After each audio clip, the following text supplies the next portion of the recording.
Fala, meu povo lindo e maravilhoso do canal do Monitor, tudo bem? Tranquilo, suave, em ordem?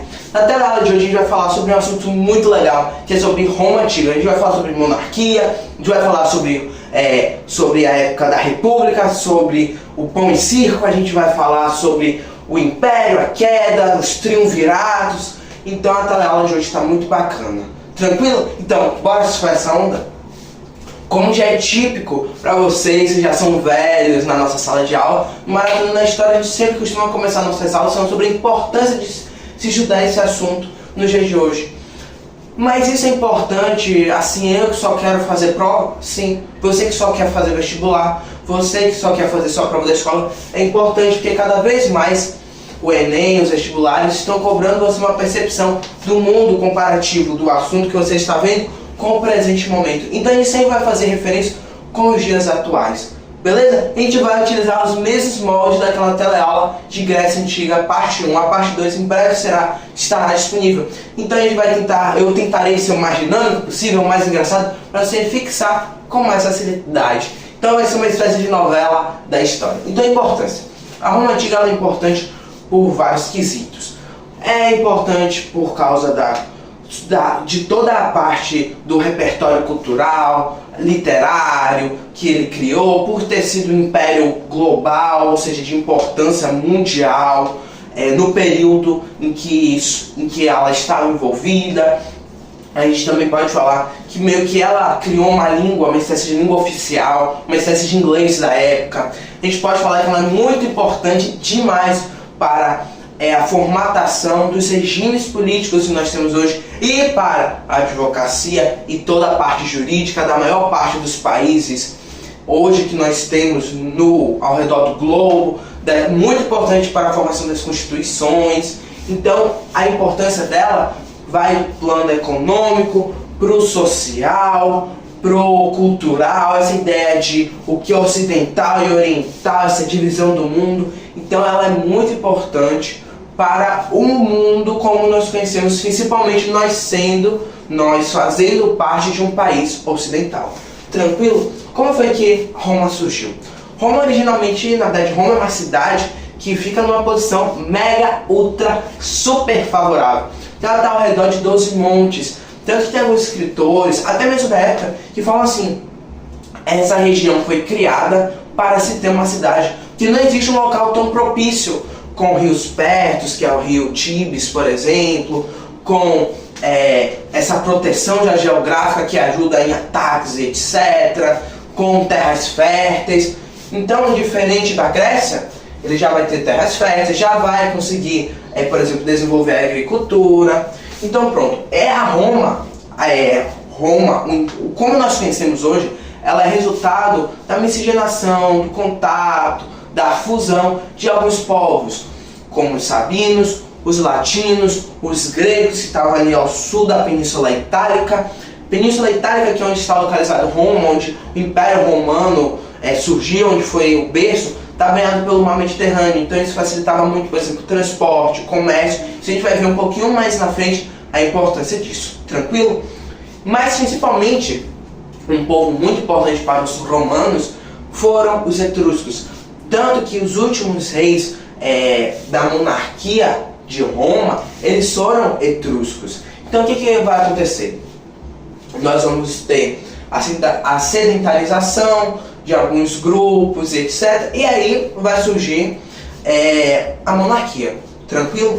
Vai surgir então essa cidade toda bonitinha. Nós vamos ter a figura do rei. O último rei que nós temos é Tarquínio, o soberbo, também conhecido como Lúcio Tarquínio. Ele estava querendo se aproximar da população, porque já estava tendo um desgaste nas últimas dinastias entre a aristocracia, entre o povo que ficava lá em cima, que mandava na cidade, os ricaços, e a população, que era a maior massa existente. Sempre essa relação, em todo lugar que você vai ver, é isso. Uma pequena parcela é a rica, que costuma dominar politicamente, socialmente, culturalmente a região. Perdão. E nós temos os mais desfavorecidos, etc., que é a maior massa, que são os camponeses, os plebeus. E antes da gente falar sobre esse babado que teve com o Tarquínio, a gente tem que falar de como era a sociedade romana.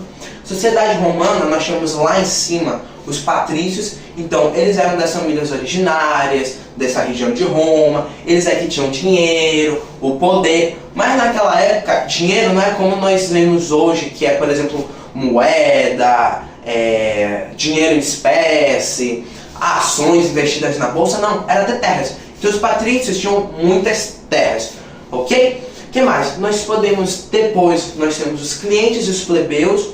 Os clientes eram uma espécie de servos que meio que se filiavam às famílias patrícias para realizar serviços para os patrícios.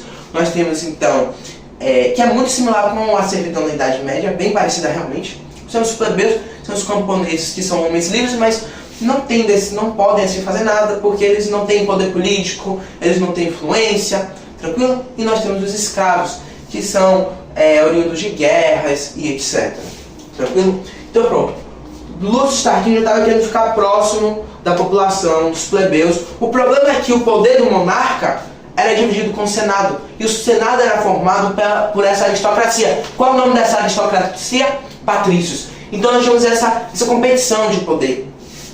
Estava tendo um desgaste, etc. Então a monarquia decidiu que, ao se aproximar da plebe, ela iria ganhar mais poder e poderia ter mais poder que o Senado. O Senado não gostou disso, então o Senado vai dar um golpe em Lúcio, em Tarquínio soberbo, com uma propaganda para assim manter o golpe que foi instaurado pelo Senado. Então nós não temos mais a figura do monarca e do Senado, nós temos apenas o Senado. E aí, meus caros amigos, aí começa a República. Tranquilo?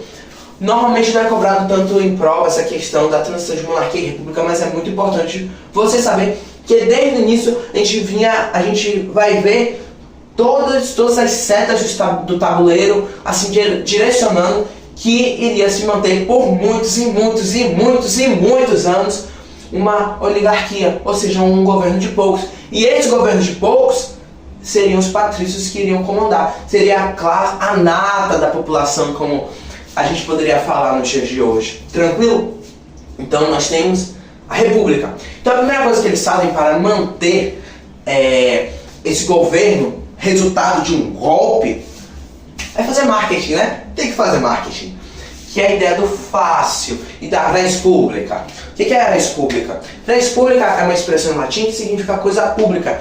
E a gente entender esses dois conceitos é muito importante na hora de você estudar com maior propriedade os governos fascistas, os governos nazistas, porque essa ideia do fácil, lá mais na frente, no governo de Mussolini, vai ser oriundo do fácil de combate. Mas aqui essa ideia do fácil, o que é o fácil? O fácil ele é um instrumento utilizado em atividades agrícolas, que é uma espécie de um machado. Mas esse machado ele é feito por vários gravetinhos de madeira finos, um do lado do outro, eles são todos amarrados, e tem uma espécie de lâmina, uma foice. Esse desenho está bem feio, mas mais ou menos para vocês terem a ideia de como é que funciona. Qual é o significado dessa imagem, desse marketing? Que a população é fraca, mas se ela estiver unida, ela é forte, ela pode fazer mudança. Todos então estamos unidos aqui para fazer uma mudança, para revolucionar, para conseguir mudar as linhas da história, acabou a desigualdade, bora fazer algo novo. Essa é a propaganda que foi vendida no governo fascista, que foi vendida no governo nazista, que foi vendida também na introdução da República. Por quê? Eles falavam o seguinte, que você tem que a coisa pública é mais importante que seus direitos, seus desejos, seu individualismo. Então você tem que doar, abrir mão de certa forma dos seus direitos, do que você tem, para fazer a coisa pública se movimentar. Então tinha essa ideia bem no início, então, de não, nós estamos unidos agora, todos nós, mesmo poder, não existe mais desigualdade, bora mudar, isso não pode ficar como antes. Daí foi protelando, e nunca isso aconteceu.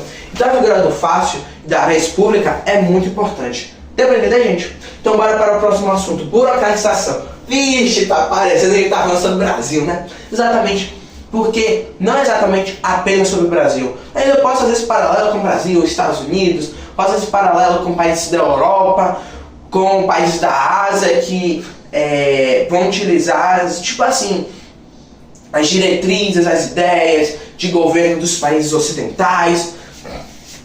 Então a gente vai ver muitas similaridades e que erros daquela época ainda são cometidos hoje. Então, o que o Senado, que era eles que mandavam, não tem mais lei, o que ele vai fazer? Ele vai burocratizar. Então ele vai criar um monte de cargo.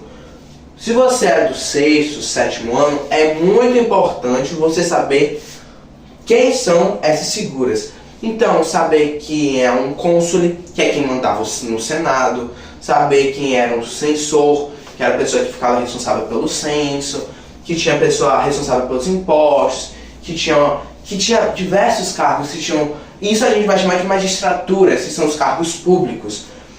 Mas você que vai fazer Enem, vestibular, a prova não vai te cobrar quem é quem, tranquilo? Mas ela vai te cobrar fazendo a comparação de que naquela época existia burocratização que se mantém até hoje, que isso é uma ferramenta utilizada para manter o poder nas mãos dessa elite, porque isso diminui a velocidade e eficiência de qualquer tentativa de mudança, assim, dentro dos moldes, assim, das leis, das regras, etc. Porque, por exemplo, quando eu crio uma revolução, como a Revolução Francesa, eu vou completamente contra todas as leis da época. Então essa burocratização vai ser muito importante para manter esse monopólio de poder sob o domínio do Senado. Tranquilo? Eu acho até engraçado porque tem um desenho animado de Asterix, de Obelix e Asterix, que eles vão ter que fazer algumas missões. Uma delas é resolver um problema de burocracia de Roma. E a gente consegue fazer, ali está fazendo uma crítica, de certa forma, histórica? Sim. Então é válido essa ideia que os diretores tiveram para esse filme, para esse momento da trama, mas a gente se vê muito representado hoje, por exemplo, na hora de pagar imposto, na hora de emitir algum documento, a quantidade de burocratização, tranquilo? Então, isso é um dos fatores que vai atrapalhar, que vai assim fortalecer isso daqui, a queda do Império Romano. E aí, o que vai acontecer? O Senado falou o seguinte: bacana, já sou rico, já sou poderoso, por que não ser um pouco mais? Então eles vão criar uma série de medidas de expansão romana. Então primeiro eles vão, e tá bem no período que as polis gregas estão bem ruinzinhas, estão bem fraquinhas, já está aí desgastando o Império Macedônio também, porque já dividiu, Alexandre o Grande já morreu, é mais ou menos essa confluência de época. Se eu começar a dominar toda a Península Itálica, vão crescendo, daí eles dominaram a Península Ibérica, aquela região da Ásia Ocidental, norte da África, Europa Ocidental. Eles dominaram, rapaz, um território gigante. Mas tudo isso só vai ser possível porque eles vencem as guerras púnicas. O que são as guerras púnicas? São batalhas que são travadas entre Roma e entre Cartago, um império ali do norte da África, mais ou menos, muito poderoso e que tinha muitas terras. Então, qual é a importância das guerras púnicas na expansão romana? O maior inimigo deles foi detido. Pronto, simples. Então as guerras púnicas são importantes para a expansão romana por causa disso. Então nesse momento a gente vai ver a valorização do militarismo, essa ideia de Roma como a civilização. Até hoje a gente tem essa ideia de, pô, os romanos foram top, hein? Então a civilização, o império, a venda até mesmo da cidadania, etc. Então vai ser feita toda uma propaganda também para falar que eles eram super poderosos. Mas além dessa questão das guerras púnicas, a gente vai ver, por exemplo, alianças, algumas batalhas, alguns jogos de influência. Então não foi tudo na base da porradaria. Também teve essa questão da diplomacia. E um dos exemplos de diplomacia é, por exemplo, que eles não impunham a religião, a cultura deles. Eles falam, não, isso aqui de boa, a gente só quer o seu território, a gente só quer imposto, a gente só quer que você pague imposto pra gente, mais nada. Isso é interessante, tipo assim, não, tá meio estranho, esse exemplo não bateu na minha cabeça direito, como é que isso funciona? Vou pegar um exemplo super prático. Na Bíblia, por exemplo, na época de Jesus, e eu estou usando o exemplo de Jesus, a gente tem que falar sobre cristianismo quando a gente está falando sobre Roma, que é um assunto que cai relativamente bastante em vestibular, em prova, etc. Ok? Que realmente mudou os marcos, os rumos da história. Então, no cristianismo a gente via ali o sistema a gente via a permanência de certo poder dos sacerdotes, dos fariseus, etc., que são classes religiosas. A gente via a manutenção da cultura, das tradições, e os romanos não impunham. A única coisa que eles pediam ali para a Judéia, para Jerusalém, para as outras regiões que eles dominaram, são os impostos. Eles só querem imposto, só isso, tranquilo? Então a gente vai ver toda essa tática diplomática diferente do que em outras civilizações que tentaram expandir. E aí nós temos as guerras civis. Por quê? Porque não estava naquela paz e sossego, não. A porradaria tava solta em Roma. Por quê?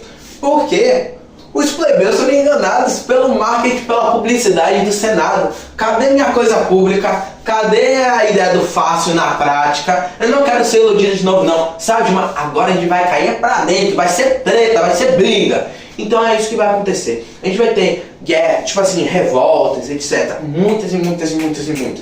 Dos plebeus, de escravo, de servo. Então a bagaceira vai estar instaurada. E aí, assim, o Senado vai falar assim, pô, a gente tem que fazer alguma coisa para resolver esse pepino, que desse jeito vai dar B.O. Então o que eles vão fazer? Eles vão começar a ter que ceder. Porque, por exemplo, os plebeus, eles falaram o seguinte, sabe de uma? Vocês não querem nos ouvir, vocês não querem fazer nada que nós estamos pedindo? Beleza, eu vou sair da cidade, eu vou fundar uma cidade em outro canto. E foram isso que uma galerona fez, que foram lá para uma região próxima fundar uma cidade. Daí o Senado, morrendo de medo, né? Quem que vai trabalhar? Quem que vai pagar imposto? Como é que a gente vai se manter? Falaram, não, volta para sua casinha, que a gente vai dar algumas coisas para vocês, se vocês ficarem sossegados. A primeira delas é o tribuno da plebe, que o Senado vai ter 2 comandantes, que são os 2 cônsules, ok? Nós temos, antigamente eram 2 patrícios, mas o que eles vão fazer? Vai ser um patrício e agora vai ser um plebeu. Então a gente vai ter o tribuno da plebe. Então a gente vai ter um representante. O detalhe é que quem escolhia esse representante não é igual hoje não, que nós, meros mortais, vamos às urnas votar. Eram os patrícios. Então, o que poderia dar errado? Eles então pegavam assim, o plebeu mais patrício possível. Então não continuava ali o jogo de poder da mesma forma como antes. É tapar o sol com a peneira. A gente vai ver então, mas tem alguns carinhas, alguns personagens, foram de gente boas, que algumas magistraturas passaram a ser exercidas, na verdade a partir desse momento, puderam ser, os plebeus poderiam ocupar vagas de magistratura também. Teve alguns carinhas que foram gente boa, entre eles Tibério e Caio Graco. 2 brothers, 2 irmãos, assim, gente boa. Assim, o fim deles não é legal, né? Mas gente boa. Eles tentaram realmente mudar a situação da plebe. Então, por exemplo, irmão Titi, ele queria a reforma agrária. Então ele falou o seguinte, tem muito plebeu passando fome, que está sem terra, e todas essas terras que estão sendo dominadas não estão sendo distribuídas para o povo, não. A gente está expandindo, mas o poder continua e só cresce na mão dos patrícios. Só os patrícios estão tendo mais terra. Lembra que terra era dinheiro naquela época. E tem muita gente passando fome, tem muita gente que não tem o que comer. Então bora dividir, fazer umas colônias agrárias, até mesmo algumas regiões fora de Roma. Ai, deu B.O. O carinha morreu não, foi morto pelo Senado. A gente depois, com Caio Graco, um pouquinho de tempo depois, vai ter a lei frumentária. Dessa vez vai ser aprovada essa ideia de reforma agrária, mas a tensão vai ser muito grande. Caio Graco, ele vendo que ele seria morto pelo Senado, pelos patrícios, ele pede para o escravo dele o matar, ok? Então a gente vai ver 2 fins extremamente trágicos que eles queriam mudança, ok?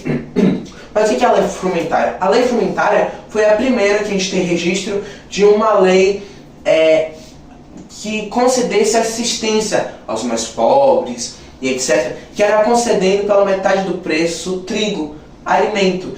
Sem contar ainda na criação de colônias fora da região de Roma, nas regiões agora dominadas, para que esses agricultores, esses camponeses, esses plebeus que não tinham como se manter, que não tinham terra, pudessem ter alguma coisa para conseguir comer e sobreviver. Então a gente tem essa lei frumentária e a gente vê então, por exemplo, Bolsa Família, as tantas bolsas que a gente tem hoje, da onde é que veio? veio lá de Roma, veio lá da lei frumentária, beleza, gente? A gente tem outras coisinhas bem interessantes para comentar. Nessa luta dos civis, a gente vai ter a lei das 12 tábuas, que vai ficar no Fórum Romano. Porque antigamente as leis eram orais. E quem que julgava? Os patrícios. Então o que poderia dar errado novamente? Mas o que vai acontecer é que, não, agora vai ser isso e acabou. Tá aqui estampado, essa é a lei. Os plebeus poderiam ver, saber seus direitos, seus deveres, o que eles poderiam fazer se fossem processados. E a lei não ficar, pra lei também não ficar mudando o tempo todo, do jeito que os patrícios queriam, na boa vontade, no momento que eles queriam. Então, matar pro patrício na época que a lei era oral poderia não ser crime.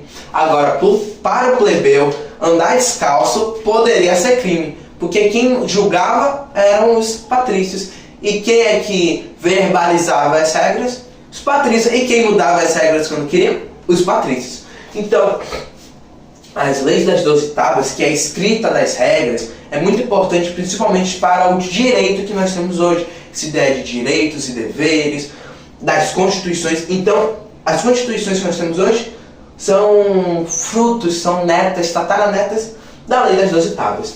Nós temos ainda a lei da Canuleia e a lei Licínia, que foram duas leis muito importantes para Roma, ok? E que leis são essas duas? A lei da Canuleia, ela vai permitir o casamento entre patrícios e plebeus. E a lei Licínia vai permitir isso daqui. Vai permitir o tribuno da plebe, ou seja, a igualdade política entre patrícios e plebeus. Logo, o tribuno, um dos tribunos sempre seria plebeu e o outro seria patrício. Então pronto, a gente já falou sobre o triunvirato, ou sobre as guerras civis. Mas não é problema não, o pau estava quebrando do mesmo jeito. Roma sempre foi pavio de pólvora, de gasolina, porque sempre nunca tinha paz. Quer dizer, um momento Roma teria paz. Mas então o Senado ele vai decidir, não tá bacana, não tá dando certo. E ao mesmo tempo a gente também já via ali uma mobilização para diminuir o poder do Senado. Então vai surgir o triunvirato. Vão ser 3 carinhas, olha a proposta, olha a maluquice. Seriam 3 carinhas que iriam meio que governar todo o Império Romano, dividir em 3 e não exatamente dividir, você vai ficar com esse território, mas seria mais ou menos isso que ocorria na prática. Cada um dividisse uma região, cada um controlava, editava as regras desses locais, e Roma ainda era dividida em 3. Então o que poderia dar errado? Que é Pompeu, o primeiro triunvirato foi Pompeu, César e Crasso. Mas esses 3 eles sempre vão ficar brigando entre si, dando porrada, querendo saber quem é que manda mais que quem. O que vai acontecer é que Crasso vai morrer. E daí vai ficar essa briga entre Pompeu e César, mas César consegue vencer. E aí César ele chega em Roma após vencer as tropas inimigas e assim, realmente uma cena que marca a história. E ele instaura uma ditadura vitalícia. Então por um tempão ele vai ficar comandando todo o Império Romano. E aí que vai surgir essa ideia do Imperator.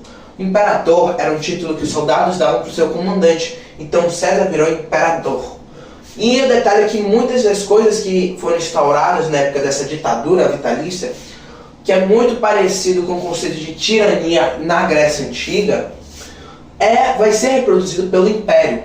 Porque o sobrinho dele, Otávio, também você pode conhecer como Otávio Augusto ou como César Augusto, ele vai fazer muitas coisas que ele aprendeu com seu mestre, que era César.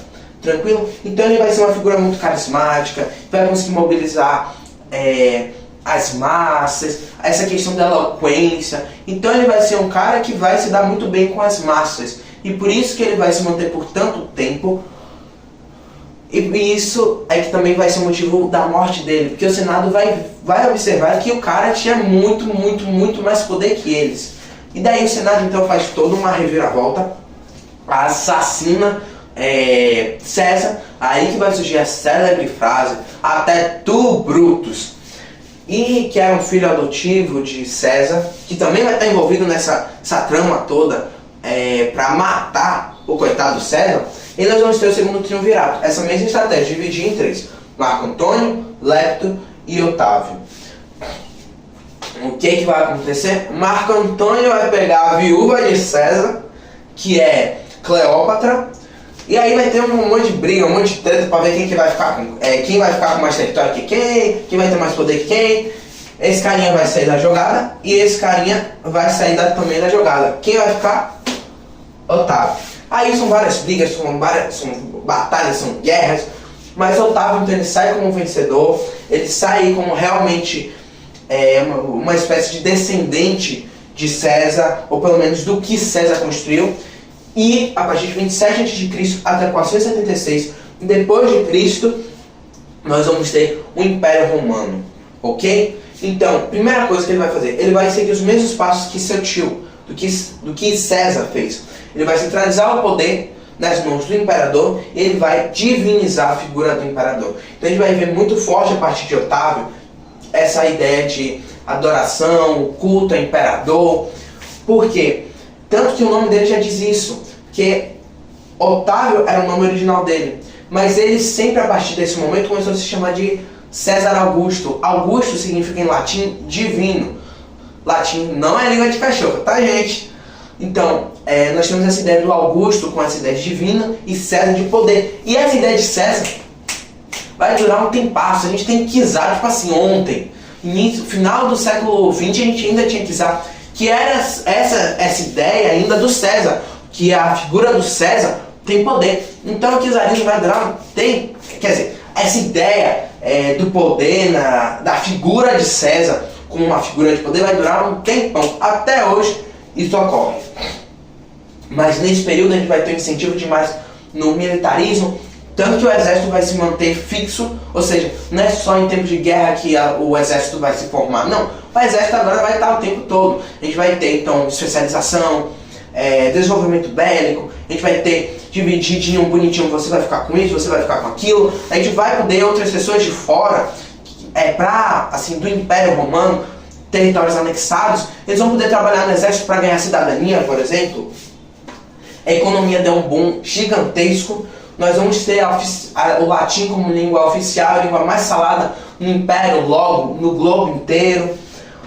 E isso vai influenciar as línguas. Então, por exemplo, se você olhar o italiano, o espanhol, o português, o romeno, até mesmo um pouco do francês, tem muita influência do latim. Então a gente vai ver como até hoje o Império Romano é crucial. A moeda vai começar a circular, uma unificação monetária, que vai rolar no Império todo uma única moeda, vai começar a unificar essa moeda do Império todo, seja ela de ouro, seja ela de prata. Então, tanto que, se você for em qualquer museu, sempre na parte de Roma, tem moedas pra caramba. E moedas todas assim bonitinhas, com a cara da figura, do personagem, com o peso, quanto ela valia, em todo canto do território valia isso e acabou. Muitas obras públicas, ok? Então o Império realmente, esse período vai ser do Alto Império, do esplendor do Império. Um pouquinho mais tarde vai ocorrer o Baixo Império Romano. Mas antes disso nós temos a Pax Romana, que Otávio ele vai falar, perdão, Otávio não, César Augusto. Mas os dois estão certos, você pode usar na provinha qualquer um dos dois, tranquilaço. Mas bora usar o nome que ele quer, né? César Augusto.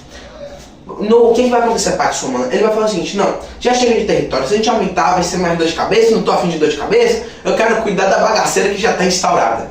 Então a Pax Romana, ele vai cessar essas guerras que foram iniciadas lá no período do expansionismo romano. Então lá os bagulho que começou com as guerras púnicas, então não, já chega. Vai ter muito tempo de guerra, batalha, então bora concretar nossas fronteiras, deixar bonitinho, instaurar a paz, já chega de guerra, de treta, de briga. Então esse período é da Pax Romana, a paz romana.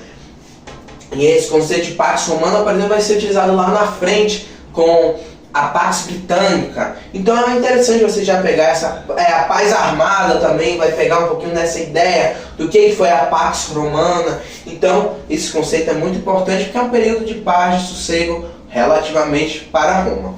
E aí nós temos que falar sobre essa figura importantíssima para a história da humanidade, que é o cristianismo. porque, assim, é uma das religiões mais professadas no mundo inteiro, e, quer dizer, a mais professada, e que realmente mudou os rumos da história e do império. A gente vai ver um império repleto de politeísmo, de influência helenística dos deuses gregos. Vai ter uma mudança, uma ruptura brusca que vai criar milhares de outras ramificações. O cristianismo, a gente pode falar, por exemplo, dos evangélicos, dos presbiterianos, dos católicos ortodoxos. Dentro desse, cada um tem seus milhares de tipos e ramificações, etc. Por exemplo, a gente ainda estuda cristianismo quando a gente vai falar sobre jesuítas aqui na América, colonização. Então, entender esse assunto agora e o que foi essa mobilização toda é interessante. É importantíssimo você entender como é que aos poucos se mudou. E é muito importante porque é nesse momento que a gente vai ver a formação da Igreja Católica. A Igreja Católica vai ditar muita coisa na Idade Média toda. Então, se você pegar o feeling, nesse momento que a gente vai estar falando sobre cristianismo, vai ser de boaça quando você for estudar a Idade Média. Tranquilo? Então, vamos agora numa ótica unicamente e puramente histórica, que nem os sociólogos. Eles têm que se afastar da sua opinião, etc., para discutir. Então, a gente vai fazer a mesma coisa.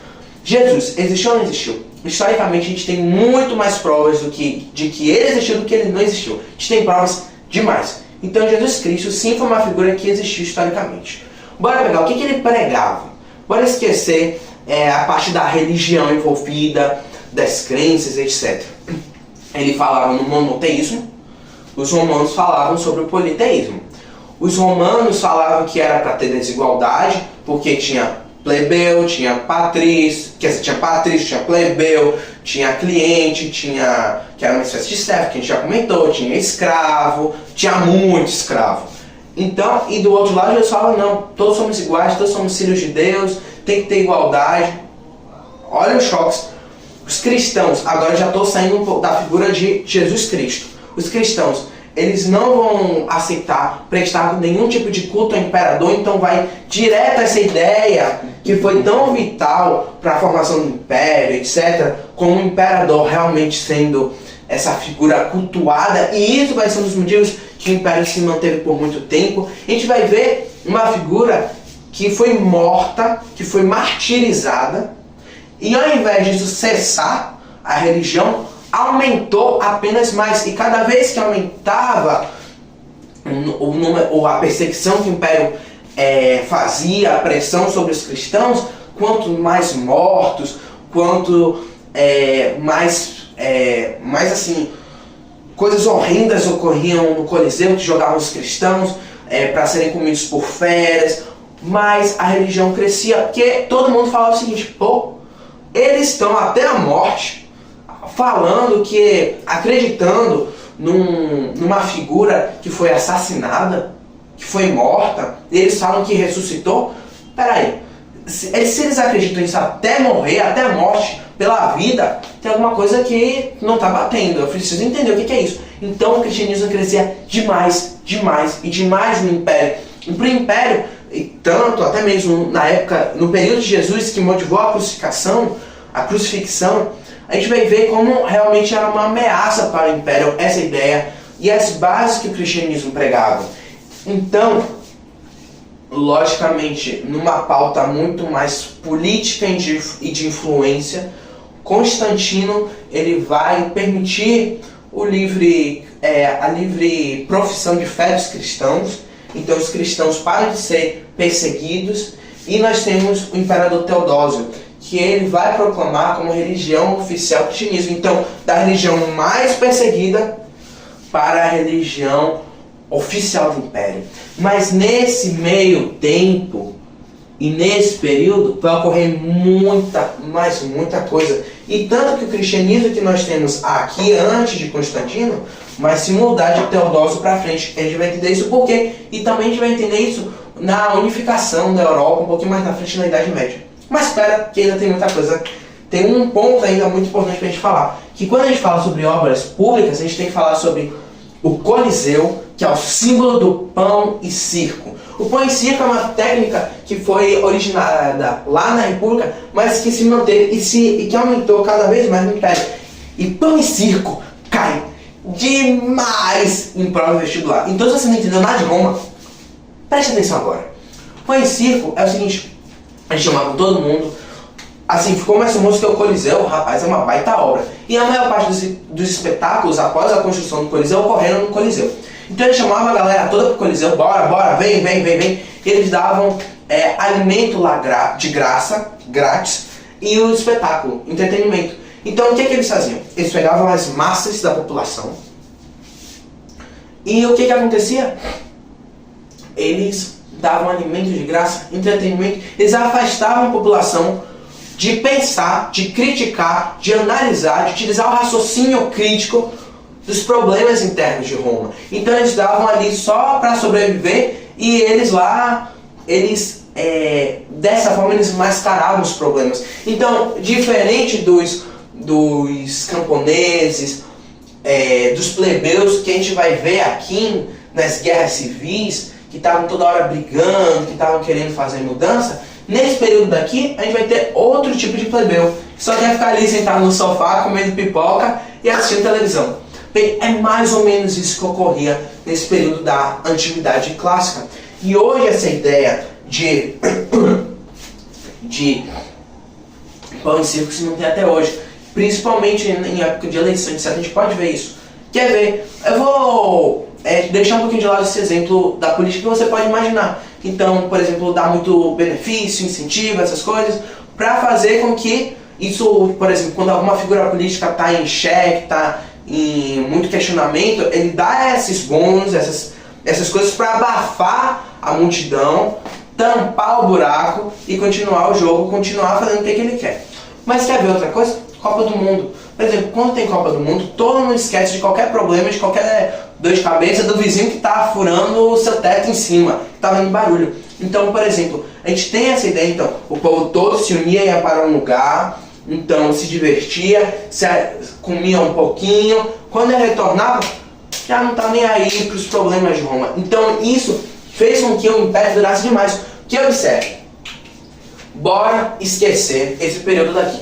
A gente não sabe realmente quando é que a monarquia de Roma começou, quando a Roma realmente começou, aqui essa data acabou. Mas a gente sabe que essa é a data, 509 a.C., que começou a República. De 509 até 476 depois de Cristo é quase um milênio. Você sabe o que é um império durar um milênio?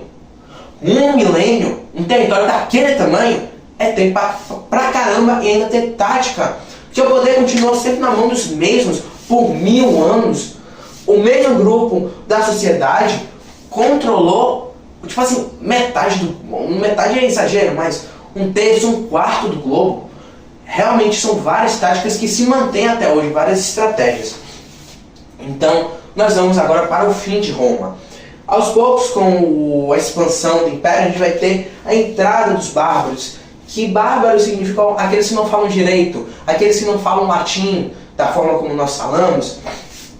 E as outras línguas, francês, português, espanhol, vão vir da mescla do latim antigo com as línguas bárbaras. E esses bárbaros, eles tinham uma religião politeísta, eles acreditavam, por exemplo, em força da natureza, em vários deuses, etc. A gente vai ter esse sincretismo entre o cristianismo e essas religiões bárbaras, que vai surgir a Igreja Católica como nós conhecemos hoje.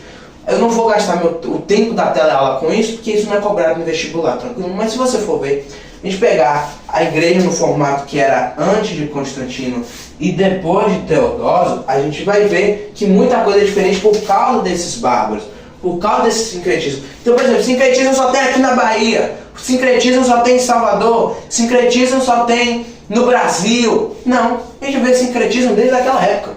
A gente vai ver mistura de religião desde aquela época, tranquilo? Então, tem conceitos da história que a gente acha que só funciona para um período, não. Você utiliza para todos. A gente vai utilizar uma característica, um conceito, por exemplo, daqui a pouco que não é nem da história, que é da sociologia. Então, pera um pouquinho, pera aí que já está acabando. Nós temos os bárbaros. Os bárbaros vão começar a se inserir no exército, ganhar postos importantes, vão começar a trabalhar em algumas colônias agrárias, etc. Vão começar a fazer parte do império, mas tem uma hora que outros bárbaros vão vir, que por sinal é uma expressão extremamente preconceituosa, cheia de estereótipo, e eles vão começar a pegar vários territórios do Império. Tem vários, tem os ostrogodos, tem visigodos, tem hunos, porque eles vão começar a ser compelidos por mudança climática, esgotamento do solo, povos indo-europeus de outras regiões. Nós temos ainda os mongóis que estavam expulsando eles. Então eles começaram a fazer a caminhada entrando no Império. E daí o Império, antes de cair, ele dá um último suspiro que o mantém por mais 1000 anos, quase, que é a divisão. Teodósio, ele vai falar, não, o Império está muito grande, o Império está muito desgastado, não vai durar. Eu tenho que me salvar. Então ele divide em dois, Império Ocidental e Império Oriental. A sede realmente do governo, quem mandava, quem ficou mais poderoso foi a região oriental. E foi a que durou após a queda, após a tomada de Roma pelos bárbaros. Então ele vai para esse cantinho, que é uma cidade que antes era Bizâncio, que foi construída, quer dizer, a cidade de Constantinopla. Então nós temos o Império Romano Oriental, mas esse nome troca após a queda, progressivamente para o Império Bizantino. Então a gente vai ter o Império Bizantino, que vai assim ser uma lindeza, uma cidade linda, maravilhosa por muito tempo, porque ela vai pegar muito do que ela aprendeu com os árabes, com a região oriental. Então vai ser muito bonito a cidade de Constantinopla, a cidade de Bizâncio, e ela vai durar lá, ela só vai cair com os turcos otomanos, a tomada dos turcos otomanos em 1459, lá na frente, que esse é um assunto que a gente já comentou um pouquinho em expansão marítima europeia. Então tem essa divisão. E isso que vai manter o Império, assim, respirar um pouquinho, pelo menos alguma filha, alguma sobrinha do Império, que é o Império Bizantino. Tranquilo? Os motivos da queda. Por vários motivos. Extensão demasiada do Império, as relações entre os povos agora sob o domínio e os romanos realmente. A gente também pode falar da crise da mão de obra escrava, porque na Pax Romana parou de ter guerra, parou então de ter escravo. E o governo era todo baseado, a economia toda na mão de obra escrava. Então, parou de ter escravo, começou a entrar em crise, começou a pagar para os camponeses, para os plebeus. A gente vai ver nesse momento de queda, então, a transição de Roma para o feudalismo. Então a gente vai ver um êxodo urbano.